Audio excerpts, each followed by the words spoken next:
Alright, we're playing poker today. Playing real poker. Where are we going? We are going to Morango. It's about a 2-hour drive. We're ripped the 2-5? We're ripping 2-5. I'm playing 2-5. We're gonna drive about 2 hours. It's the only casino in California that's 18 plus, and we're taking the Zard. Short for Charizard. Used to look like a Charizard. Yeah, that's the plan. This is gonna be like a normal poker vlog. Let's get it. Making the drive down to Morango takes about 2.5 hours or so. I wish this place was closer because I could play live poker in California much more often, but since it's this far, it makes it a little bit difficult. Like I mentioned, it's the only 18 plus casino in California. It's one of the best 2-5 games I played at as well. Lots of action, and we finally arrived to the casino. We are in for the max, which is $1,000, and let's get started. We lose a couple of small to medium-sized pots, and we're down around 300, so we add back on. We're going to jump right into the first interesting hand. We look down at ace-queen offsuit under the gun. We're going to raise this one up, of course, to $15. Then we get 3-bet by a player in middle position to $60. And this isn't really that much of an action player. He's a little bit on the tighter side, I would say. I think that this is a hand a lot of players get wrong when they call here, or even 4-bet. This hand is most of the time just going to be a pure fold, just because it plays pretty poorly out of position against the strong range of the 3-better. And he made it a little bit of a bigger size, a little bit of a tighter player. I'm a little bit bummed I didn't find the fold here, but anyway, I put in the call, a little bit stubborn and a pretty sloppy play, but we're going to a flop, which is above average. It's ace-queen 10 rainbow. We have top 2 pair, and I'm going to check it over in flow to him. Obviously, we have a very good hand. We do lose to a couple hands still, like sets and king-jack suited, but we are ahead now of a hand like ace-king, pocket kings, and pocket jacks. So when I check it over to him, he's going to put out a bet of $55, and he started the hand with about $440 total in his stack. If he has a set, he's going to get a double up. There's not much I can do about it at this point. We also block aces and queens, leaving one combo of each. I put in the check raise to $130, and he pretty quickly puts in the rest of his money, $380 total. I put in the call, and we are going off to a run out. Turn card 4 hearts. River card king of spades is terrible, but it didn't matter because he had pocket aces.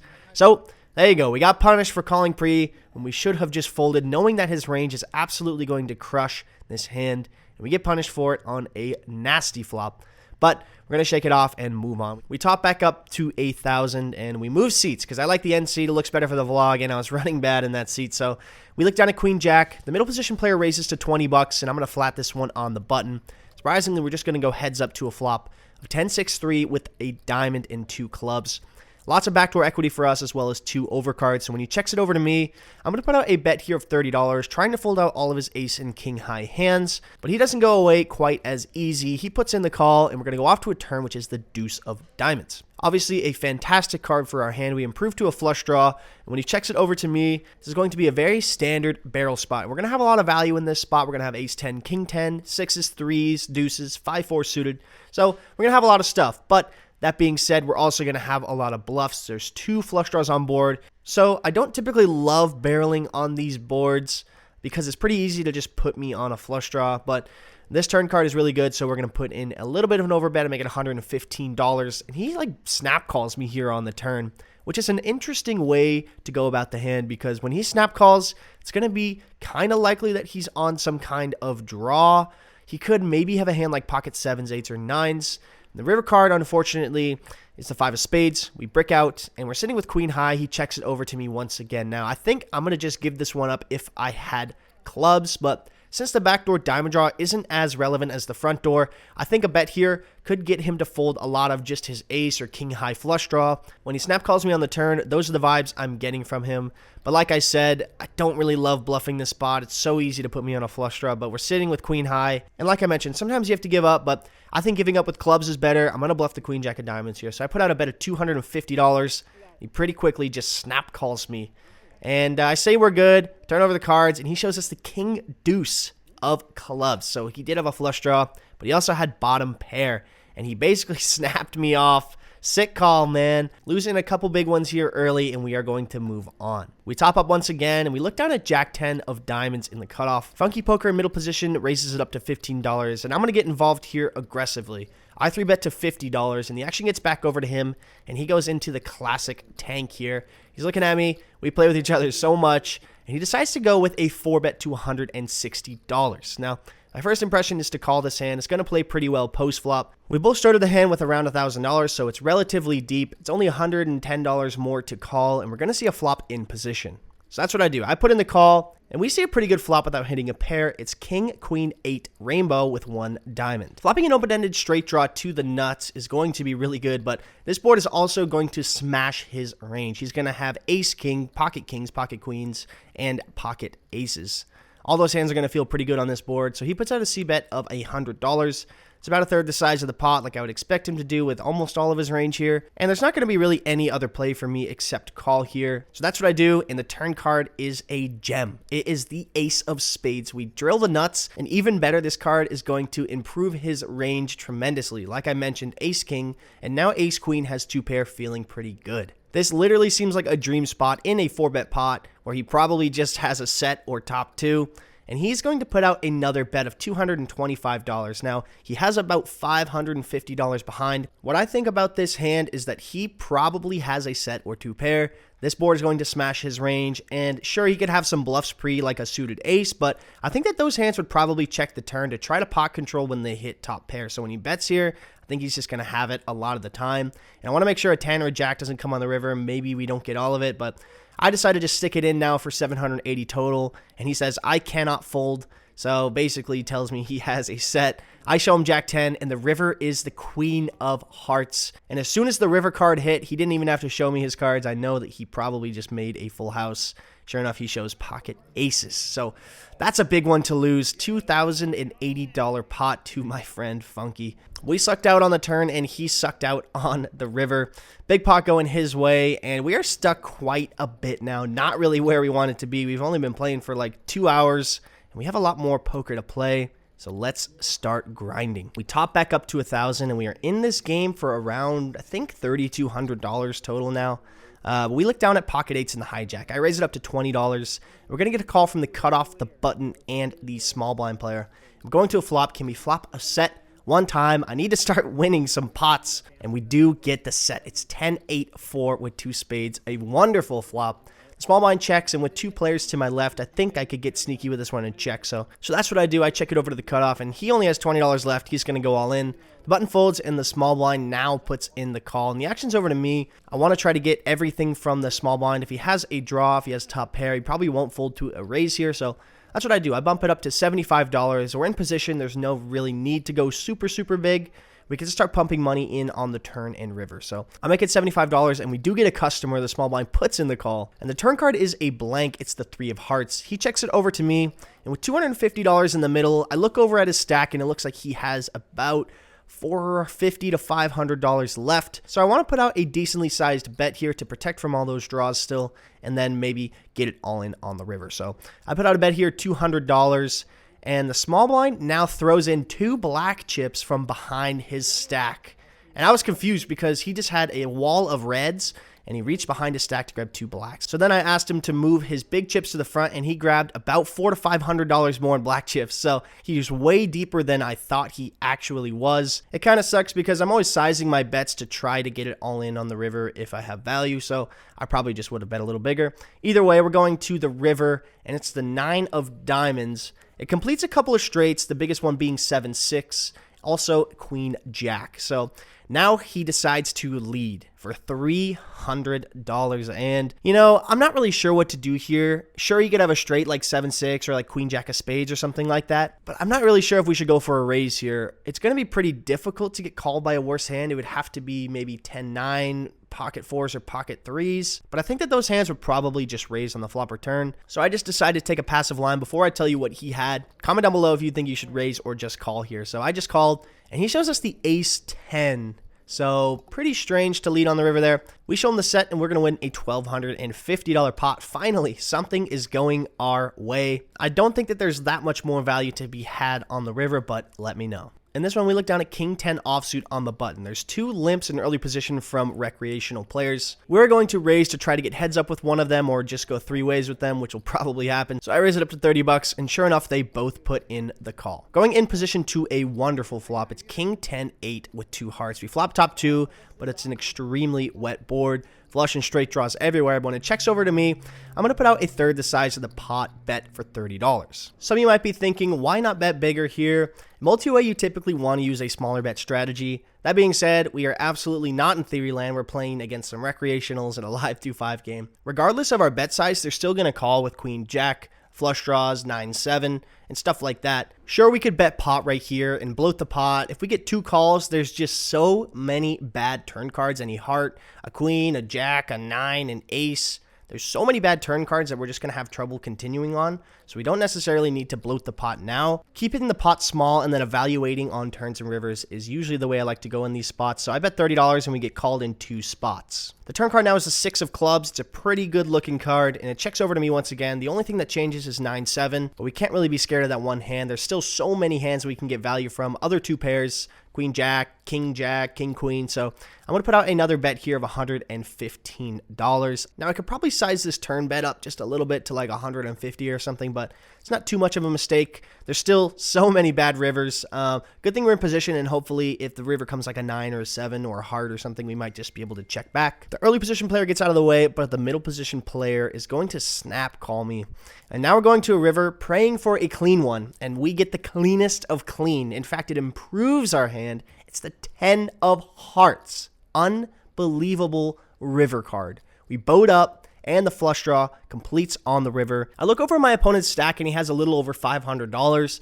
And with 410 in the middle, what do we want to do? He checks it over to me, and how much do we want to bet here? Now, this card could have scared some of his value as well. He could have had a straight. He could have a hand like 8-6, king 8, something like that. Maybe it counterfeited a 2 pair, but we have to go for value here, obviously. I just don't know if we need to go for all of it. Going all in might scare some of his hands like king queen, jack 10, 9-7, or something like that. So I'm going to put out a bet of $320. It's still a relatively big bet, just not for all of it. And he snap calls us. We show him the full house, and he does not look too happy. He shows us ace 10. So what a river. It gave him trips and me a full house, and we're climbing back on this session. We're going to take a quick break and come back in a little bit. All right, so they asked us to stop filming. There was a guy at the table, and he was yapping it up, and he wouldn't let it go. And then 5 minutes later, he fucking leaves. Like, what a doucher. Get the fuck out of here, bro. I was in for the game for a lot. I was running so bad, and then I made some of it back. Basically, we're going to go have some dinner, and we're just going to keep our chips and then cash back in, or at least I am. My stack was at like 2,200, and I'm in for 3,200. So, ooh, I mean, after being down 22, I'm only down 1,000 right now. So, that's sick. All right, we got some food, and we're gonna go back in and play some cards. Hopefully, I'll be able to film. I don't know if that guy's still lurking around. We got a hotel room here tonight, so you can grind however long. We're about a 2-hour drive, so usually we leave by now. But we're grinding. All right, we are back now with $2,200 in our stack. We're gonna try to make back what we are down. Let's go. Ace King offsuit under the gun. I'm going to raise it up to $25 over a limp. And we're going to get called in 1, 2, 3, 4 different spots. So 5 ways to a flop. Hoping to see a decent one, and we do. It's King 8-5 rainbow. 2 players out of position check it over to me. This multi-way, I could probably go check or bet. With this specific hand, I do like bet a little bit more. I'm going to put out a small bet of $35. Now, this is probably one of my leaks. Is playing a little bit too much like the solver. Multi-way, you typically only want to have one bet size, and that's a quarter the size of the pot. But when we're playing this live game, nobody else is playing like a solver, so why should I? I should probably be building the pot here, betting around $60, maybe $70 here. So that's my mistake, and something I definitely need to work on in the future. That being said, I think it's still good to have an understanding of what you're supposed to do in spots, and then it'll help you exploit. So I bet up $35, and we're going to get called by the player on my left and the player in the big blind. Going 3 ways to a turn, which is the jack of clubs. Now we lose to king jack in a hand like jack 8, but it's not going to scare us from betting again here on the turn. When the big blind checks it to me, we're going to put out a bet of $100. It's around half pot, and setting up a river size specifically for the player on my left. He's an action player. He calls people down. He does not fold his draws, and he is great for the game. He puts in the call, and the big blind folds. Now to a river, hoping for a clean one, and we kind of get it. It's the 10 of diamonds. The backdoor flush draw bricks, but a hand like king 10 is now going to beat us. But I don't think we can really just check here and lose value on the river against king 9, king 7, king 6. Maybe even a hand like, I don't know, pocket 6s. This guy really likes to call down. So I go all in on the river here for his remaining $280 or so. And yes, I know it's extremely thin, but I wasn't really going to check fold the river. If I checked, he jammed, I was not going to fold. So I would hate to lose value from a worse hand that would just check back the river. So that was my thought process. If he has us beat, he's just going to get a double up, and I was okay with it. But he finds a fold, and we're going to take down a $430 pot, and our stack is finally going in the right direction. Can we make the comeback, dude? The first couple hands of this session were brutal. We're going to move on to the next hand. We're going to pick this one up in a bomb pot on the turn. We have queen 10 and we turn trips. 180 in the middle, and I'm pretty early positioned on the table. So I bet out for $60 here. The flop action checked through. I'm betting the turn, and then the guy on my left raises the turn to 160, and it folds back to me. Obviously, with trips, we are not going to be folding, but the river gets a little bit tricky if he decided to put in a big bet. I put in the call here on the turn. The river ace of diamonds is essentially a brick, and I check it over to him, and he puts out a bet now. It's not huge, but it's pretty decent. It's $300. Now, some of you guys are thinking this should pretty much be a snap call, but I just want to think this one through. Bomb pots have an interesting dynamic because some players play it super tight, and then some players just like would bet ace-king here on the river. So it's difficult to know who you're playing against, but let's try to think this one through. He raised the turn, so it's likely that he probably has a 10 or better. He could have had a hand like Jack-9 of spades or a flush draw, straight draw, something like that could bluff the river now. But I think it's more likely that he has a hand like 10-8, 10-5, pocket fives, pocket eights, or a hand like king 10 even that we are losing to. That being said, I think we can still give him credit for a hand like Jack 10, 10-9, maybe even 10-7 betting the river. I wouldn't really count on that too hard, but I don't think I can find the fold here with trips. The possibility that he's bluffing and betting worse for value makes it difficult for me to let go. So I'm going to put in the call, and he says your 10 is good. We're going to show him the queen 10 and scoop an $1,100 pot, and the pots are going our way. Let's go. At this point, we are only down a couple $100 after being in the game for $3,200, and the max buy-in is $1,000, so we have been running it up. Two more hands to go over here. King 10 of spades in the straddle. There's two limps, and the button makes a very small raise of $25. Player in the small blind just puts in the call, and we are going to squeeze this one to $135. Folds around to the player in the small blind, who surprisingly puts in the call. This game is very good. There are zero regs or pros at the table. The game is good, and hopefully we can keep winning pots. The flop comes pretty good. It's queen jack 6 with two diamonds and a spade. We flop an open-ended straight draw with a backdoor flush draw. He checks it over to me. And he has a little over $300 in his stack. Not really that much to work with, but we're going to do our best. I bet super small for $75, and he pretty quickly puts in the call. Hoping to hit the straight on the turn, but it doesn't come. It's the deuce of hearts. When he checks it over to me, I'm deciding on what to do, either check or jam for his remaining $250 or so dollars. I've seen this guy take this line a lot. He's a very light flop floater, and then he'll just fold when aggression is shown on the turn or river. So that's what we're going to do here. We have equity, and we can get him to fold a hand like Jack 10, Ace Jack, Ace King, pocket 10s. I don't expect him to fold top pair, but he might have just shipped that on the flop. So I put him all in for his remaining $250, and he finds the snap fold, and we're taking that one down with just king high. Let's go. In this next one, we pick up a premium against the action player who's trying to go home. Unfortunately, he only has about $200 left in his stack, but I 3-bet kings pre, and then he 4-bet jammed. We're obviously going to take this one to a run out. We flop top set and let him know we're going to win this one against pocket 8. So a nice little pot going our way there, and we are finally in the green. We are up $15. But there's one more hand to go over, and it's arguably the best one of the night. At this point, we're playing 6-handed, and everybody kind of knows that the game is going to break probably soon. The straddle is on, and I am in the straddle this time. I have queen 10 offsuit. There's a raise to $25 from the hijack, the cutoff, button, and big blind all put in the call. I really just wanted a fold, to be honest, because we're going to be crushed a lot, but let's battle. I put in the call for $15 more, getting a ridiculous price. And we're going to go off to a flop, which is king 9-7 with two clubs. We flop ourselves a gut shot and a backdoor flush draw. The action checks over to the pre-flop aggressor in the hijack, who bets out for $30. The button now puts in the call, and the big blind does as well. And now I'm finally up on the session, but should we punt it off? And you know my answer. I always like to be aggressive and find creative bluff lines. And this seems like a decent one. It might be a little loose. We probably just want to stick to like the combo draws, but we have a club to block some flush draws. We also have a gut shot to the nuts, being the jack. So I'm going to raise this one up. Be aggressive. Everybody knows the game might be breaking soon, and I'm not sure if anybody really wants to play for stacks right now, so I raise it up to $150. Pretty relieving when we see the original raiser in the hijack find the fold, because he was going to have probably the strongest range on this board when the other players don't raise. But what I'm pretty surprised to see is when the button puts in the call, we're going to have to battle here on the turn and river, and then the big blind calls as well. What is going on here, guys? What are you guys doing? We're going to have to find a way to win this hand. Hopefully we see a clean turn, maybe a jack, who knows? The turn card now is the deuce of hearts, the brick of all bricks. The big blind checks it over to me, and I'm looking over at my opponent's stacks. The button has about $600 left in his stack. He's a little bit of a younger guy who just sat down, won a big pot, and probably doesn't want to play for his stack. And the player in the big blind has about $1,000, and he's pretty call happy. He likes to give action, but once he's put to the test, a lot of times he just folds. So we're going to fire out another bet here, but what size? Like I said, the button has about 600, so if he actually does have a hand, we don't really want to commit ourselves with like a $300 or $400 bet.